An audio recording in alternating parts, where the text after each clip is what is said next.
revolution is of the mind. Technology will empower our future or run us over. How we choose to think will determine our fate. Better thoughts, better life. Welcome to Thought Hacking with Scott Mitchell. Hey, welcome. This is Thought Hacking, and I'm Scott Mitchell, and I am here today with Taylor Garcia. He is actually my best friend. I brought him in because I think we're going to make this kind of a regular occurrence on Thought Hacking, because the whole premise is through Thought Hacking. The premise is like, how do we sharpen each other's minds? How do we have a dialogue where we can learn things about ourselves and about each other in a way that, we can all apply in our lives?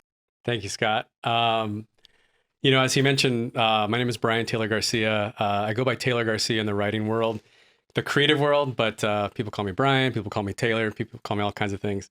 And I'm just thrilled to be here with you because we've known each other since we were probably 14 years old. Maybe 13. 13 years old. Yeah. And so when you think about that friend that you have or have had in your life and the one that you've kept in touch with the longest, you're it, right? Yeah. You're that one for me. And I think that's so awesome that we've managed to cultivate that friendship over so long. So yeah. I'm absolutely thrilled to be in this room with you on your podcast. I listen to your podcast all the time. And I think it's just amazing that I'm here, and we're going to kind of turn the tables a little bit, and I get to be asking you the questions because you're always asking people questions. So yeah. I am thrilled about that. I think, what comes to mind is that we've known each other for so long. And you just said this a minute ago that, ideas sharpen each other, right? Mm-hmm. And you and I literally have been having a podcast for the last 30 years, right? Mm-hmm. Every time we get on the phone, you and I have lived in, obviously, where we grew up in the Southwest, been in different parts of the country, traveled all over. Yep. But we've always stayed in touch. So we're always in different places. This is the first time we're in the same room in over 4 years, right? Yeah, it's crazy. Yep. And so the fact that we're able to be here is amazing. And so I think I think about that. And I also think about, we're on the phone all the time. You and I call each other at least 2 or 3 times a week. Yeah, probably. At least even on a slow week, once a week, probably. And yeah. Exactly. And that is in itself a podcast. I think you and I talk about like, wow, this would make a good podcast. And by the way, what's so cool, I think, about our friendship, and I think this is something that everyone should contemplate too, about, you have these amazing friends you come across in your life.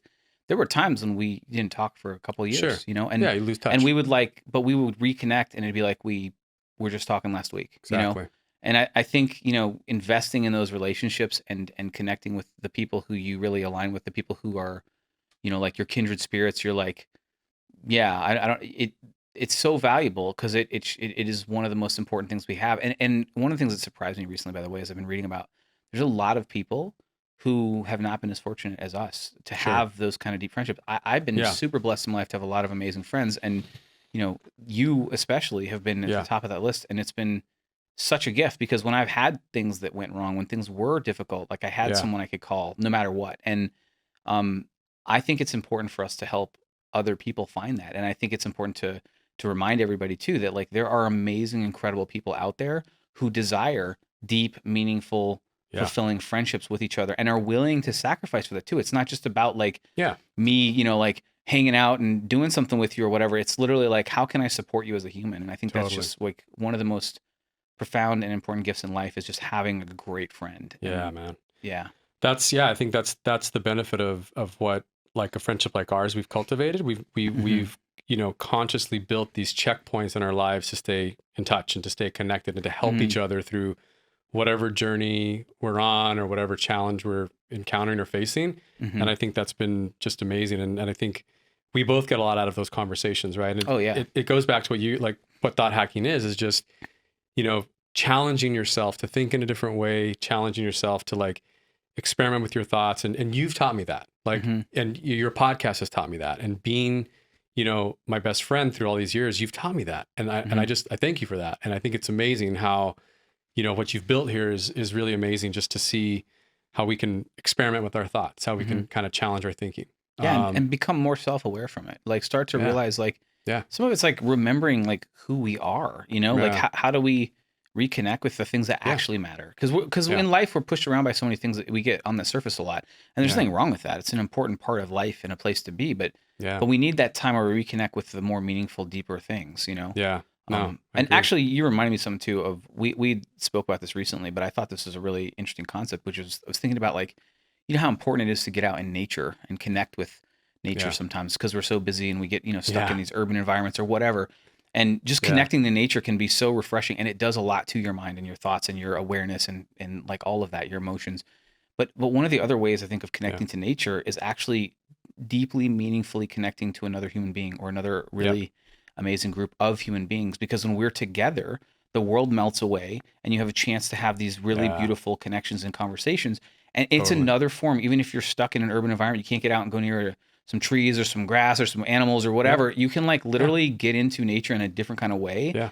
By deeply connecting in a genuine, authentic way with another human. And I think that's very powerful and refreshing. I love the way you say that because, I mean, as you know, like in the last couple of years, I've been exploring curanderismo, which is essentially a Mesoamerican ancestral healing practice that, you know, I learned about it, started experimenting, practicing with about a year ago when I went to the course at UNM in New Mexico. And it opened up a lot of like, it opened up this idea of medicine, right? Like medicine can take many forms, you know, and one of those is what we call plática or platicar, which means like to chat, to talk. And that's what you and I are doing. Like every time the phone rings, I'm like, oh, it's Scott. We're about to chat. We're going to have a plática. We're going to open space and we're going to talk. And that is a form of medicine. And it's getting back in touch with nature, the human element, right? The ability to be and share space and open space and have that interaction is 100%. And I think where the world is right now, we need that. Like we're starved for that. Like we absolutely need to have much more of that. I know that in these last few years, I've been so eager to get back connected with friends and be in the same space and share that space because it is therapy, it is medicine, it is nature. So I love how you say that. Yeah. One, you know, if you want to figure out how do we better manage the psychology that's occurring as a result of like our interaction with technology and all the kind of ways we've structured things now. Like having that ability to hold space and connect with another human, that brings you back. It brings you back from all the little stories and it takes you out of your trance. It helps you get genuine, authentic like feedback too. Cause like if I do something dumb, you're not afraid to tell me I did something dumb too. It helps keep you accountable, but also like, it prevents us from getting like, we can almost be hermits nowadays in a weird way. Like we can be connected to a ton of people online, but we're consuming all this information from so many different sources. Half of it could be spun or disinformation or all kinds of things. And it can put us in this doom scrolling kind of place or whatever. And we need to just like, you know, what's ironic about a lot of that stuff, especially when people get in these tribes, the reason why I think people polarize right now is because we live in this age where it's easy. And it's a psychological response, right? We have this technology that's basically it's causing rapid change because we're so successful at manipulating and understanding the world around us. That has led us to make improvements really quickly. In theory, they're improvements, but then it's also led to massive information, which caused that overwhelm, and then it's led to this like anxiety. And so you have overwhelm, anxiety, and you know, and uncertainty, and people go in their fight or flight mode, right? And when you're in that place, like you become more rigid, it's because there's a psychological pressure to feel safe. Like it's not because you're a bad person or something's wrong. It's like, you just want to feel safe but you don't consciously think about it. It just, so what do? You start to create like a cartoon view of the world or get into conspiracy kind of theory stuff because it makes the world simple. It's like, oh, I get it. That's why the world's the way it is. It gives you certainty. Or you become more ideological because it gives you certainty. It creates this like false sense of certainty.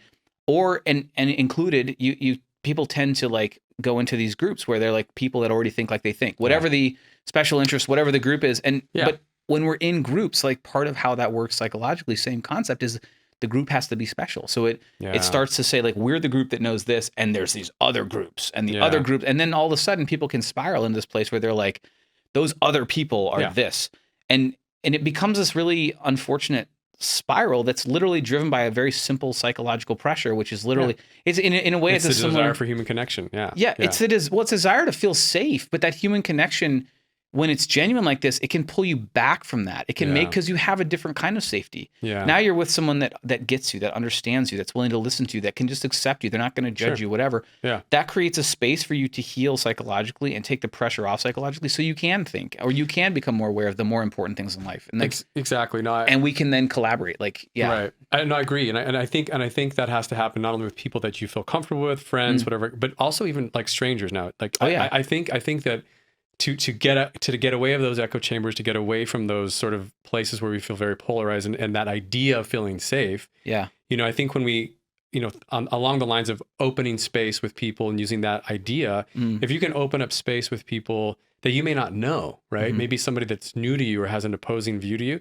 and create that energy, that spark, that is a way forward for this idea of, like, we're talking about just medicine, healing, this idea of human connection. And I've been finding that now where, I'll meet someone for the first time and be a little more vulnerable, share a little bit more, be more open. And you find yourself, having this, again, human connection. It's nature, it's healing. And it takes you, like you said, it pulls you back from all of those places where you feel like, oh, I just believe this one thing. And I have this sort of perceived idea of what safety is, because, you don't necessarily have to leave your home nowadays. You can just stay in front of a screen all day long and have this view of the world.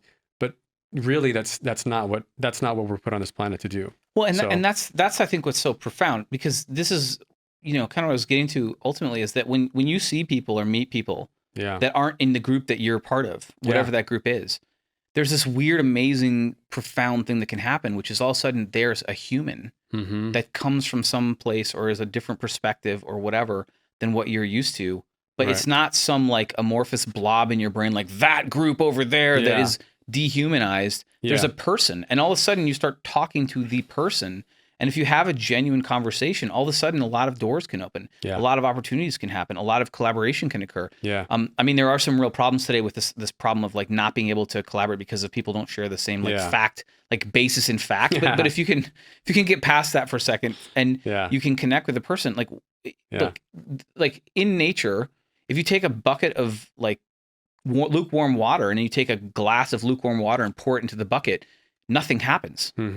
Because there's no energy, there's no diversity, there's no energy there. Yeah. But you take like a big block of ice and you drop boiling water on it, or a chunk of lava on it, that ice is going to shatter. It could explode because there's a massive difference. There's a massive contrast, and like energy and value comes from contrast. And so if you're only talking to people you already agree with, there's no power. It's literally you dumping lukewarm water into a lukewarm kiddie pool or something. And what happens? Nothing. Yeah. But if you find somebody who's genuine and passionate, and they're different than you, they think differently than you, they come from a different group, in every vector, in every like element, it could be whatever.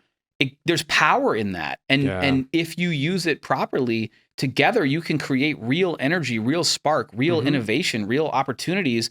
And we need that now, because there's so much power and beauty and amazing like talent in the human species right now. Yeah. But if we're kind of becoming fearful psychologically and turning in this, how are we going to address the big problems that we face? These big opportunities that we get to the privilege of living through right now. Yeah. Are they going to become things that are like irreconcilable or don't get addressed? Or are they going to become massive opportunities for us, for the people who are alive today, to do something special for our kids and grandkids and people that aren't even born yet for hundreds of years? Like, we have a chance right now to do something really special, but it comes from that power of collaboration, that power of listening, that power of, like we just said, like connection.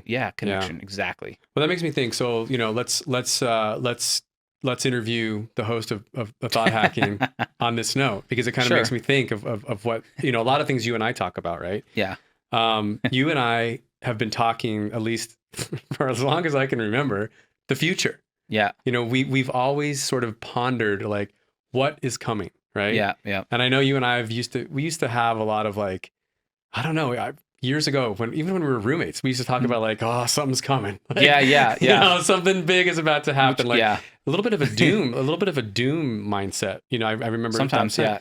But let's just pause for a minute. And you kind of touched on this a second ago, thinking of like legacy and, generations to come, your kids, right? My kids, like what excites you about the future? Like, let's think about, we talk about kind of where we're at in the Yeah. world, which is a lot of silos. There's a lot of, doom scrolling. It feels a little scary sometimes, but Yeah. what excites you? Like, what do you see So much does. as, yeah. think of talk about the first one or two things that excites you. Like, what is it? I mean, the thing that excites me the most is the absolute raw potential we have right now.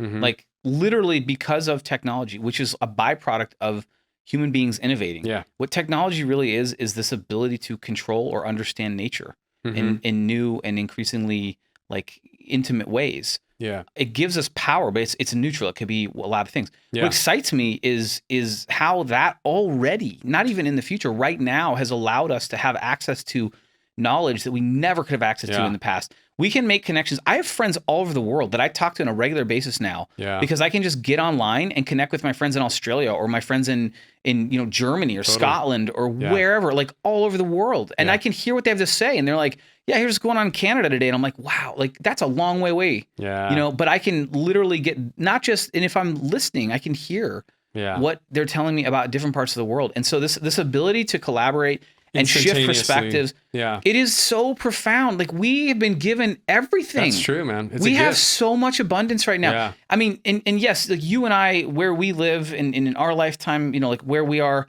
very lucky. Not everyone in the world has the same like Yeah. abundance you and I might have. But even those that don't, for the vast majority of humans right now, Yeah. there is a tremendous opportunity and abundance and possibility. And so the absolute raw possibility of what we can do right now. And I've always had this deep What can feeling. we do? Well, I'll get to that, but I think I've just had this deep feeling that that like there's two different elements of being alive, like Yeah. in the human species. Like one Yeah. is you and I are individuals, and we have this really cool like duality inside ourselves. We talk to ourselves. We can Yeah. like ourselves or hate ourselves. We have this weird, but we get to be a person, an individual. Yeah. And we get to explore all of that. And then we have these friendships and but it's as the individual. But then there's a second thing, which is literally like the human species itself. And it's always fascinating me to think of it like the human species itself has a purpose. Or like Interesting. the Yeah. human species itself can, arc toward its better angels or its, darker demons, right? Just like you and I can. And so like it's Yeah. almost like, and I'm not saying it's literal, but I'm not saying I can back this up with science, but there were people like, Carl Jung and others that thought there was kind of a collective unconscious. Yeah. But literally, like in a way, we are kind of we have a collective consciousness as a human species. We have something that Yeah. we're independent of each other, but there's an actual organism in a way that's created by all of us. Just like inside you, there's tons yeah. of bacteria and things that aren't necessarily even connected to you. Totally believe but that. all of that Yeah. makes you. Like all of us together, we make the human species. And Right. and like, what are we going to do with that? So right? that's like, the future, right? So yeah, so and because we have more opportunity than ever with that. Yeah. But with opportunity, there comes risk, right? Two sides of the same coin. So are we going to use that now? So you're asking about what do I? So what excites you? So Yeah, yeah, if we're I at mean, that like- moment where we know that there's this sort of instantaneous abundance, we can collaborate anytime we want. It's Yeah. this sort of idea of tapping into that collective yeah, consciousness, right? So, but it's a point of inflection, right? It could go one way or the other. right. So what is the part that we think is going to be? Damn, we could do it really, really well right now. But Like so, we could. so for me, just think about what we can discover and uncover right now about nature. We're going to be doing it. Even Yeah. like AI. AI has all kinds of implications. Some good, some terrifying, whatever. But like AI Yeah. alone can help us understand. It's already doing it in science. Things, patterns that like if you take a lot of the data we have about the stars around us, for Mhm, example, there's a mhm. lot of data that it's like not humans cannot sift through all of that manually. But AI could recognize patterns we might have never seen. It's doing that with like protein folds and all this crazy stuff. Oh, yeah. There's so Drug much. development, drug like- discovery, everything. Yeah. I mean, because there's so many questions about this universe. Yeah. There's so many questions about this incredible gift of life that we get to experience. Like, how many of these things in our lifetime can we uncover and discover? And how much more accurate could we be right now? Like, we can learn to have this relentless pursuit of truth where we do try to become more and more accurate over time. Yeah. But ironically, we can also become way less accurate over time. Like, there's more flat earthers now than there was in 2000, which is a phenomenal statistic, right? But it's like we don't have to choose that path, but we can. Yeah. And our science is going to allow a lot of that. Yeah. But in the same sense, like what kind of connections can we create today that we could have never? Remember when we were little kids? Like you had to have long distance calls. You couldn't even call across the country Right. without paying more money. And now you can get on a smartphone. I can WhatsApp somebody anywhere in the world and have a face to face conversation with somebody. in another language if you wanted to. Yeah, and show it to my flat earth friends and say like, dude, look, it's dark where they live, it's light where we live. You want to explain? No, I'm just kidding. So But I mean, like, do you but think we're seriously, going to do it though? Like, do you think we're going to do it?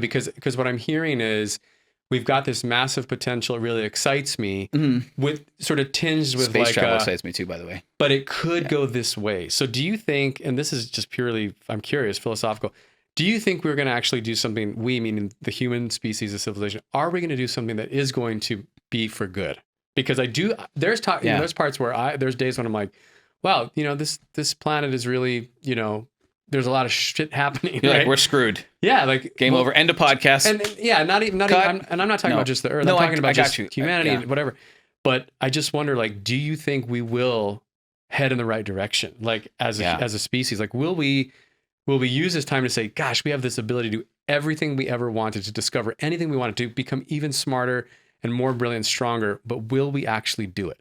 And I just wonder. No, I think it's a great question, but I think the answer is, of course, and we already are. Yeah. But I think it's complicated, and here's what I mean. Yeah. I doubt. Now I could be wrong, but I doubt that the answer is going to be all or nothing, black and white. I think that what's much more likely is just like the last 100 years, we have seen tremendous, amazing positives in the world. You've seen like a lot of, and some of this has changed a little bit recently, but up until very recently, like really severe poverty has been cut in half in the world.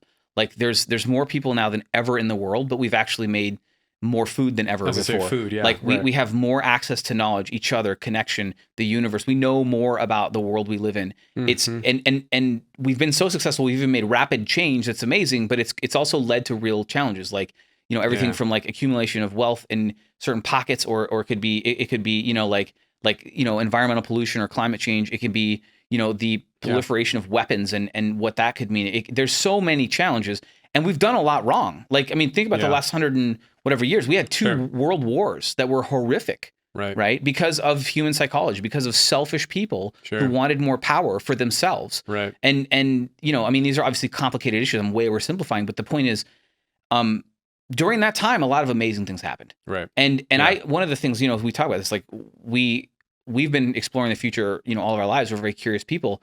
And sometimes we got a little dystopian. And one of the things I learned from that is like, hey, we're wrong. Like we suck at predicting things. Like we suck at predicting things because the future is never a straight line. And I had times in my life because of my upbringing and other things where I was like, dude, this is getting interesting. I don't know if this is going to be good.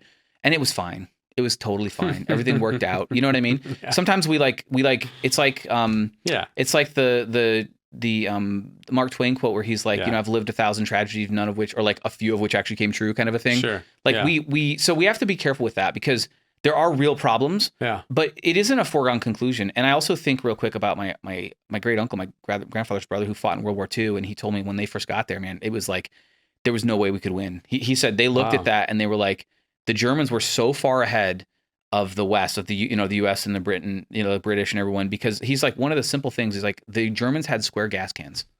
We had round gas cans. And he's like, it sounds like a stupid little thing, but he's like, because they were square, they could fit more of those things on a truck. They could get more gas to the front lines logistically than we could by a lot when you took a whole truck full of this. Something as simple as that. Yeah. And he's like, we saw that and we're like, crap, we are in trouble. Like, and he said, people now when they look back at history, it's like a foregone conclusion. Well, of course they won, but he's like, back when it started, there was absolutely no certainty that we would win, and we did though. So the point of that is like, there's real challenges, and we can't be naive. Like some of these challenges are very, very serious, but we can't be fatalistic and give up. Like we have to fight, if there's fight in us, period, toward bringing people back into the fold, toward making the world better, because there's a good chance actually we're going to win. In some way, and maybe we don't win in every way. That's the problem, because that's part of the issue of thinking is like we think in black and white instead of realizing that it's a tapestry. It's an entire spectrum. There's so many colors, and rarely is something true or false. Usually, it's like somewhere. Now, obviously that's acceptable. But you know what I'm saying. But that's the point. So I think the future has a real chance of being very, very bright in certain ways, but it might also be dark. But it also depends on how we do things. It could also, because of some of the technology we're developing, it could also come crashing down, and maybe it does end up in some weird dystopia. But it could also. You and I've been talking about for years. Yeah, but literally, it also, if we can, there's also a good chance that we go through some real like turbulence along the way. Yeah. But those turbulence and those downturns, those real challenges, actually, as we go through that, they open up new doors on the other side that make the world way more extraordinary. So like maybe if you look at the next 50 years, maybe there's some years or even a decade or something that's really tough, for all of us. Yeah.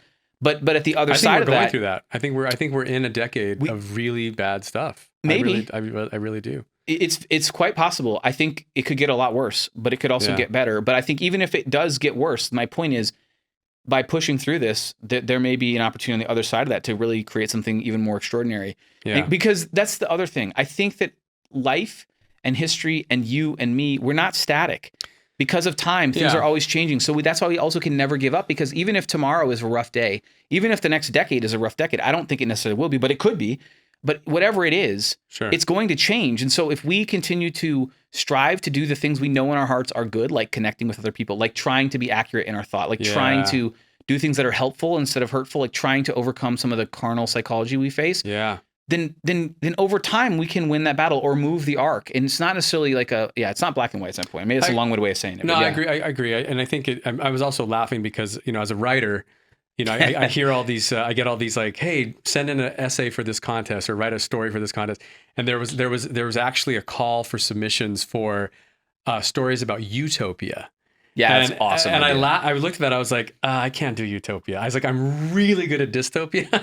Cannot do utopia. It's so funny because so true though. It's easier to think about the dark than like it's way easier to visualize how many things could go wrong and how many things could go right. As a writer, that's how I kind of look at things. But I think great point. As humanity, I think we tend to do that, and I think you and I have kind of always played that game of like, I don't know, man, what's coming. So no, I just say it as an aside to say, I think it is a moment of inflection for us to kind of think about that and just say it could be really bad, it could be really good. Yeah, I go back to what you're saying, which is I think how we remedy that or how we work toward that is through human connection, right? And again, back to that idea of continue to have these types of interactions, these type of engagements where we can be vulnerable, we can talk, we can have that kind of, interaction. And to that point, I think you're nailing something that's incredibly critical. Like if we want to have a brighter future for our kids and our grandkids, if we want to move toward utopia instead of dystopia, even though maybe both are never fully true or fully not true. But if we want to make the moves toward that, then we have to start to create a vision where that's a possible outcome. Right. Like so many of our visions, so many of our TV shows, so many of everything is just all dystopia. And yes, there are real issues that could lead to that. It's 100% true. But here's the thing. Interesting. Yeah. If we don't see a possible outcome that's positive, then we almost guarantee that the outcome is going to be negative. We have to see a vision where one of the possibilities, and I would like it to be many of the possibilities, are bright and good. And there is something positive there.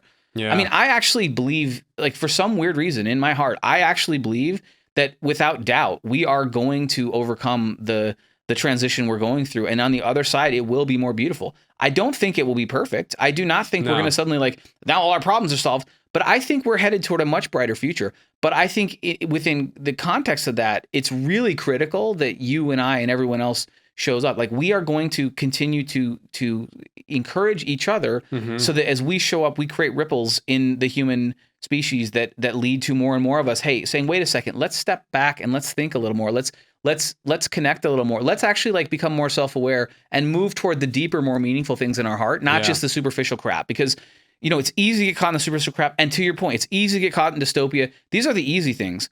Yeah. It doesn't, to visualize a positive outcome does not mean you're ignoring the harsh realities that do exist in the world.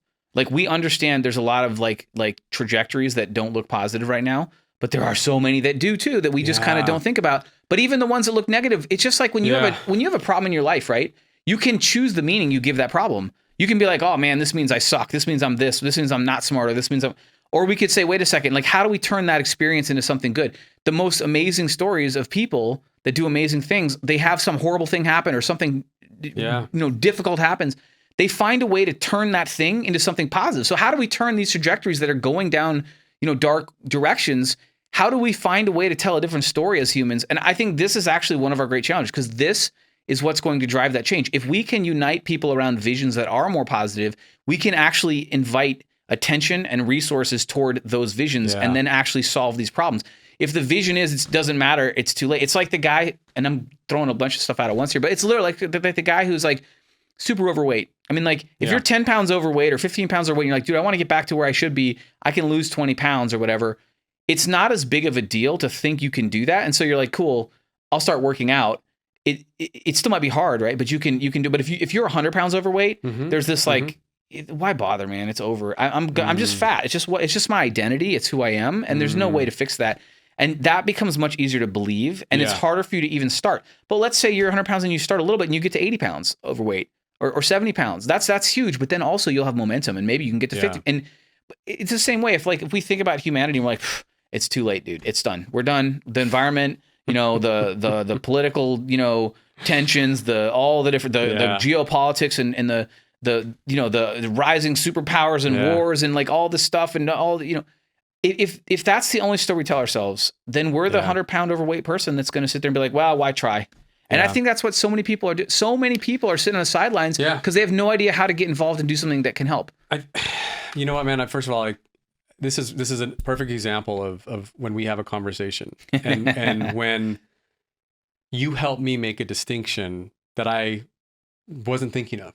And honestly, what you're saying is really inspiring, and it truly is, because I've been in a little season, this last couple months.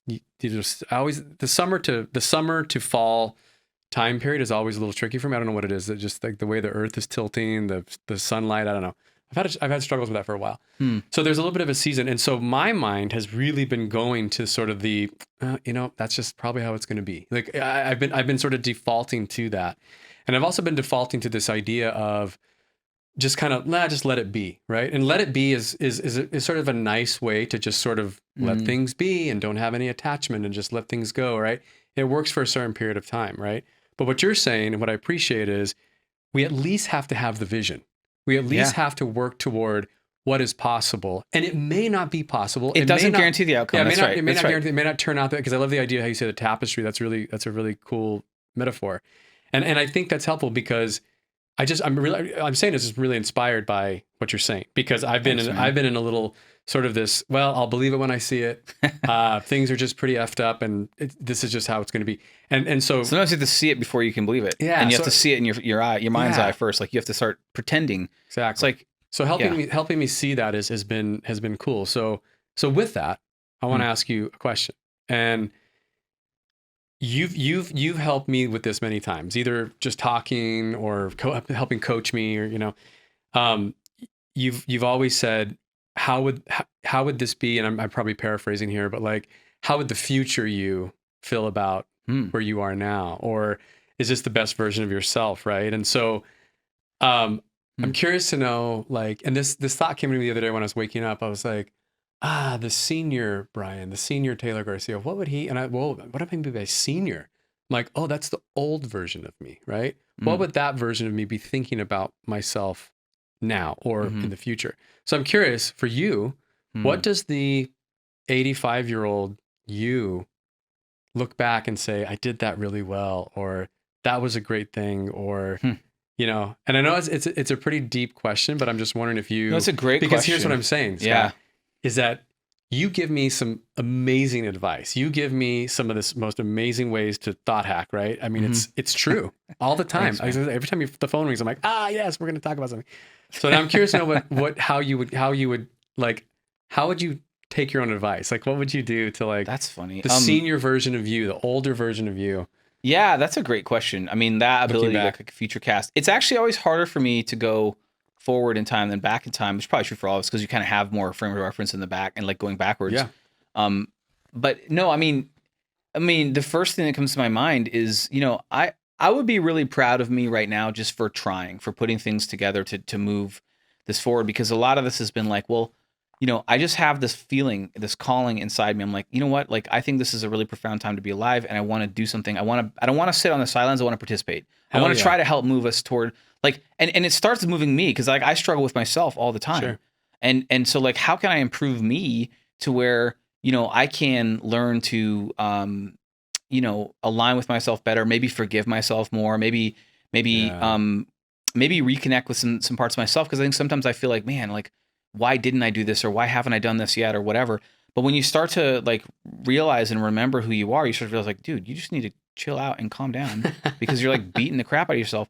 And I mean, and back to the original conversation the conversation we were having is like, sometimes that analogy could play out to greater humanity too, is like, we're just beating the crap out of ourselves now. Like, what's wrong with you? Why are you doing this? Yeah. Then how are you going to become a better person? How are you going to become a better species?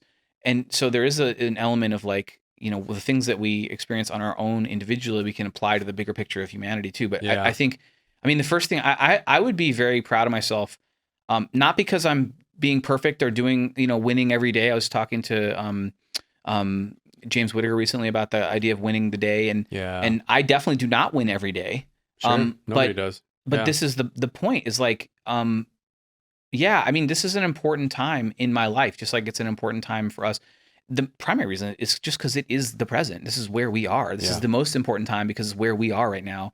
But also like, this is an opportunity to really like connect with yourself and do something. And I feel like I'm starting to really do something now. I feel like I'm actually starting to bring people together toward a common idea. I'm starting to challenge myself and others toward a vision that can be more positive, and also just starting to help people hopefully become a little more self-aware.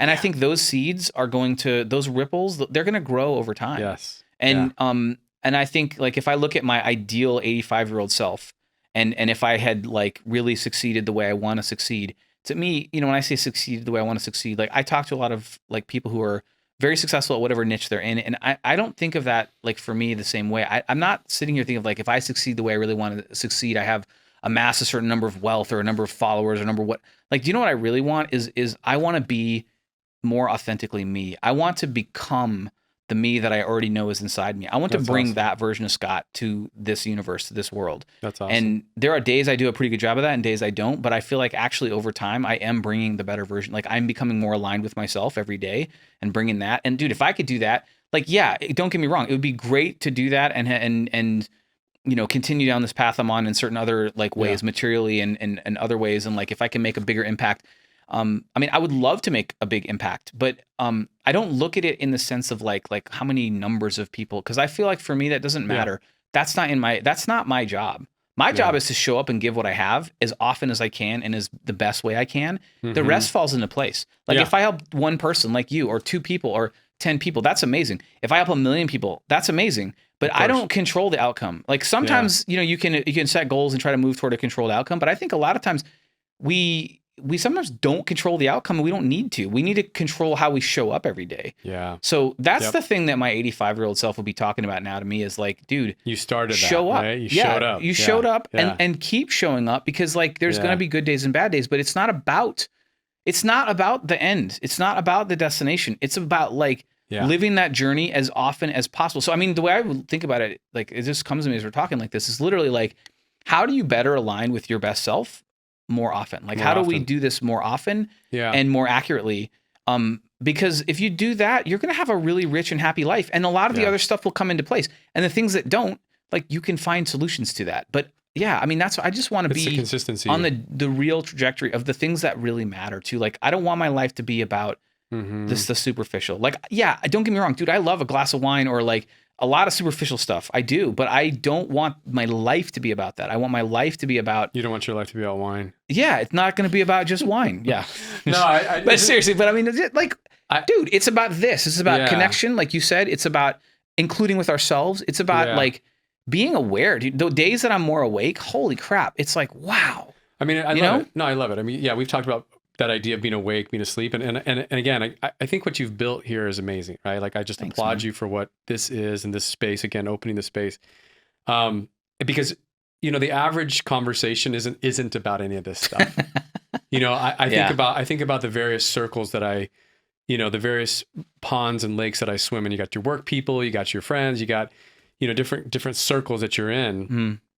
We're not talking about this kind of stuff. It's all superficial, right? It's all superficial. So I think the fact that you're showing up, that you're starting this legacy of, let's ask ourselves better questions. Let's challenge the way we think. And you're doing that every day.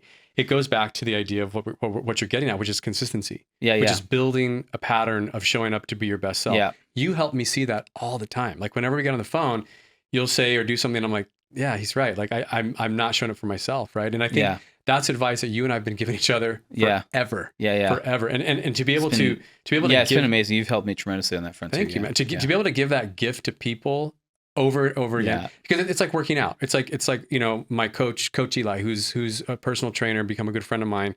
It's all about consistency. It's showing up. It's about being there every day to Right. get to not only to use your body, get out of your head, right? But what we're talking about is how to show up so that you can make your head stronger. You can Yeah, make your thoughts yeah. better. And I think that's what, when I think of 85-year-old you or me or whatever, is the fact that you help create that. You're helping amplify that Right. conversation, because we're just, I don't know, we're not having that. You know, I can think of the conversations I'm in, Yeah. and maybe 1 out of 10 conversations is deep.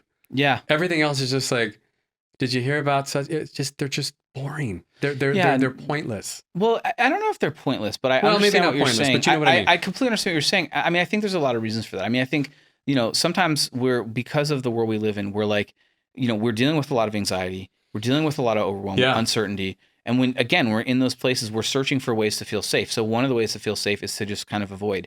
I think one of the most common things out there now is like if it's, okay, simple way to explore this idea is like, a lot of people, when it comes to choice, there's kind of a way that your brain works where you're like, there's one choice, two choices, three choices, many choices. Like there's a certain number, whatever that number is, 3 choices, 4 choices, 5 choices, where beyond that, you don't see individual choices. It just becomes, it's too much. Like, Yeah. like, and we just get overwhelmed and then we reject that. And so a lot of stuff, because there is, first of all, our information system is basically broken. Yeah. And it's polluted with so much spin and self-interest and noise and just people that are not people, just, I mean, it's people and it's algorithms and it's everything seeking Yeah. attention, because it's fueling, our economy is fueled by the monetization of our attention now.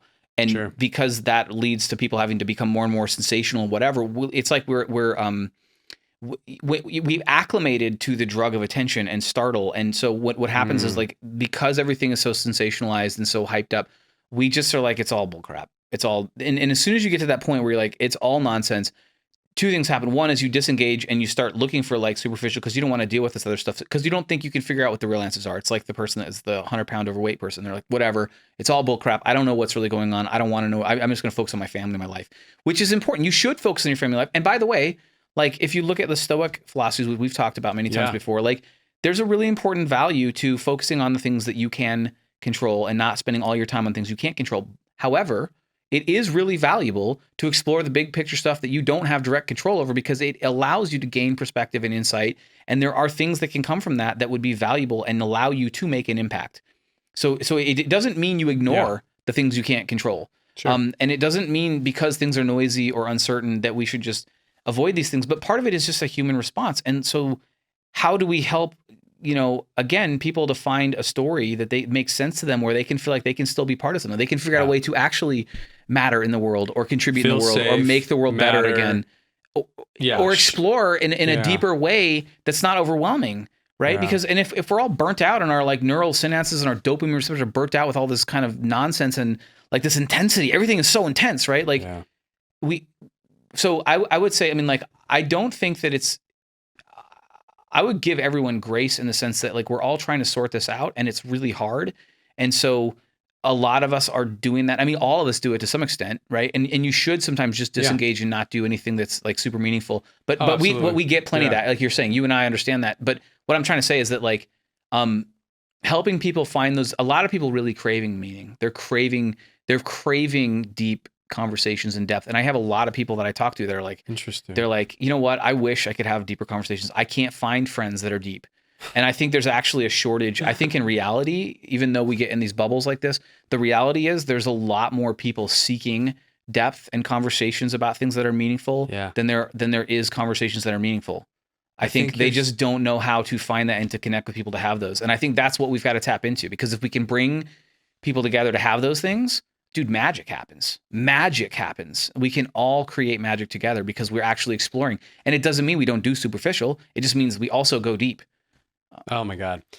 I think that's a great place to just say thank you again, because yet again, in your very deft way of doing it, you helped me kind of debunk that thought that I had, which is all the conversations I'm having are just stupid and superfluous and meaningless. Mm-hmm. And you help me think that everyone probably just under their surface really wants to have a deep connection, but they just don't know how to do it. They don't. Or they're scared, or that idea of meaning or connection or being accepted or feeling safe is not there for them. Right. So I just want to thank you for that. I think that right there is phenomenal. Like, it just helped me think for a minute. I don't have to let these conversations or interactions with people, whether in my work or whatever, relationships, to feel like that. They don't have to be like that. Mm-hmm. So that's awesome. Yeah, I'm glad that resonate with you, man. Yeah, that's cool. Yeah, I think this is amazing. I think this has been a really great conversation. And no, I think this is amazing, man. Yeah, I love doing it like this too, because we have a chance to just have more banter and talk about some stuff and get into some deep stuff, which is kind of the whole reason why I created the podcast itself. Was like, I wanted a place to take some of my content out of my head in a more long form format where I could, put something out there and then like you can go back and reference it and stuff like that. Right. And then, I slowly decided like, I want to start bringing guests on. I want to start, connecting with people and hearing their perspectives too. But I think this is another really important element of this whole thing, because it's a place where we can have these thoughtful, deep conversations and share it. So we're not the only beneficiaries of it. Like, I learn when I talk to you, you learn when I talk, when we talk to each other. And, I think that's possible. We can also set an example of that. Like, like, here's a way you can talk about deep things where it's not like, oh my gosh, we're all those stupid people over there, or whatever. Like, people get caught in their like archetypes of others, and where you can just have a thoughtful conversation. Like, let's just explore and like play with this and see where it goes. Because there is amazing, like, to your point earlier, man, there is so much amazing possibility, and it's our duty, our actual first duty right now, is to just start to include at least one possible future that is amazing. Because if there's no possible futures in our, in our menu of the way we're looking at the world that are good, then we're basically guaranteeing, and it's true for you. I mean, just the simplest way to think about this is with yourself. If your vision for your own personal future is nothing but everything's going to fall apart, how are you going to create a better version of you where it doesn't fall apart? How are you going to create a new career, a new whatever part of your life is missing, whether it's whatever, like any of that? You cannot create that without at least a vision that it's possible. If it's not possible, you don't do anything. You even if you try to, logically, your unconscious will shut you down, because why am I wasting my time? It doesn't want to face that. What if you do it and fail? It's programmed. So so that's it's just creating possibilities like that. I think is going to be so important for us and for everybody. So like, the more we can help each other do that, the better. For sure. You said duty, by the way. Duty. Just kidding. Yeah. Dad joke. Duty.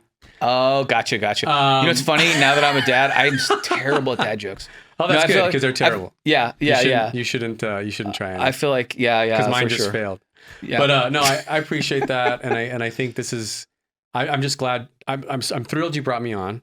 You and I have been talking about this for years, to be a guest one day on your show. It's going to be a frequent occurrence for sure. Thank you, and I would love that. And I just want to make one last reflection before I think we kind of close here, which is that, you said that, we've created the space, and it's a means for maybe someday someone is going to be listening to this and make a connection to that. Yeah. And as a writer, I felt that same thing. I've been writing for years. You've known that. And sometimes I'm like, why do I keep doing this?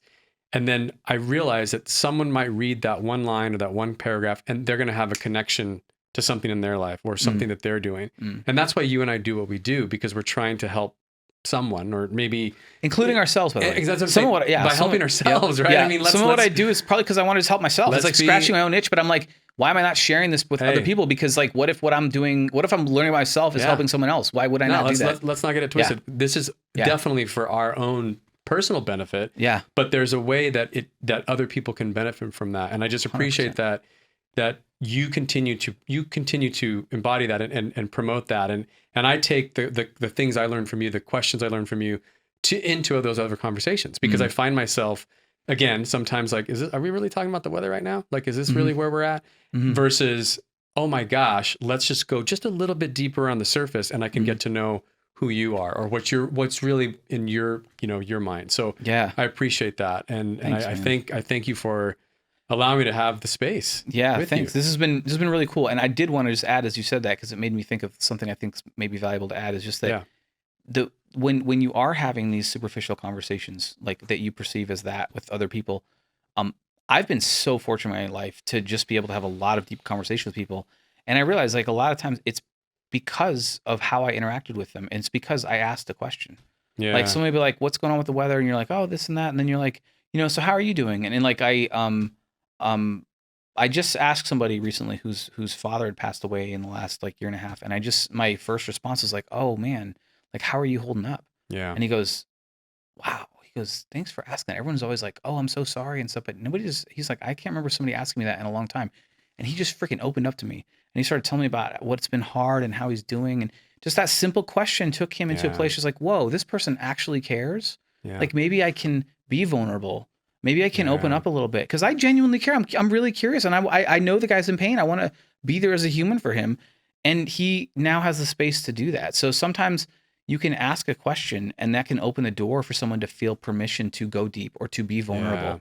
Yeah. And so I think in a way that's also part of our duty or opportunity, right? Permission. We're giving people permission. And so, I love to talk about questions all day long, but like that's just sometimes just ask a question because I think that's part of this. People don't ask those questions. People don't ask deep questions of other people. No. Most of the time when I ask somebody a meaningful, deep question and they see I'm authentic, most of the time they're going to be like, wow. And they answer it. I mean, it's sort of rare and it depends. I mean, you can do it out of context and they're like, what the who are you? Why are you asking me? You know what I mean? But that's pretty unusual. Like usually people are like, oh my God, thank you for asking that. I've been wanting to talk to somebody about this. Yeah. Like I can't, and sometimes too, it's also cool. Sometimes people you don't know that well, it's a great opportunity for them because when someone knows someone really well, they have their guard up in a way because they don't want to be perceived as like, oh, because I've always been the strong one or I've always been this. And now I don't want to show you my vulnerability, but they don't know you. They're like, they'll probably never see them again, or they don't care. They're not my circle. They're not going to tell my boss or my friend or my wife or whatever. And now they have like this space like, okay, actually, hold on. Can I run this by you? Yeah. And then they'll tell you something that maybe they've never told. I have people tell me stuff all the time they've never told another human and they barely know me. And it's partly because they barely know me. And it's not even like, they don't even know what I do or that I like care. I just ask a genuine question and they're like, can I ask you a question back? Or they'll like, and it's crazy. I've seen myself do that too. Yeah. I mean, don't get me wrong. I don't think every conversation I have is about the weather, but but I've definitely, dude, you're one of the deepest people I know. So I've definitely done, had those, and you're right. It gives that people that space, is that the permission, right? Mm-hmm. I mean, that's what I experienced with writing too. It's that idea. It's a cathartic therapeutic process. And it goes back to what I was talking about earlier, which is again, just allowing people to have a space and to give that. And I think that's what you're doing here. And I think it's amazing. So thanks, man. Yeah. I think we're, I love it. I just love being here. So thank you. Cool. We're going to start doing this regularly. And I think it's going to create, like, we're going to learn from each other again and create awesome value. And some of these conversations can be not just kept to ourselves. So I think it's kind of unfair in a way. Some of our conversations we've had have been so amazing and profound. It's literally, it's kind of like a shame to like keep them to ourselves. Yeah. We've been having this ongoing podcast. In a way, huh? It's so true. 25 years. Yeah. So, I mean, with that, I mean, I just want to challenge you to explore it yourself. Take a deep breath. Maybe seek out some ways to have some deep conversation with people, maybe people you don't know. But at the end of the day, just remember, it doesn't matter if you're perfect. You do not have to be perfect to make a difference, to contribute. So just go out and do something great today. Thought hacking. We live in a profound time.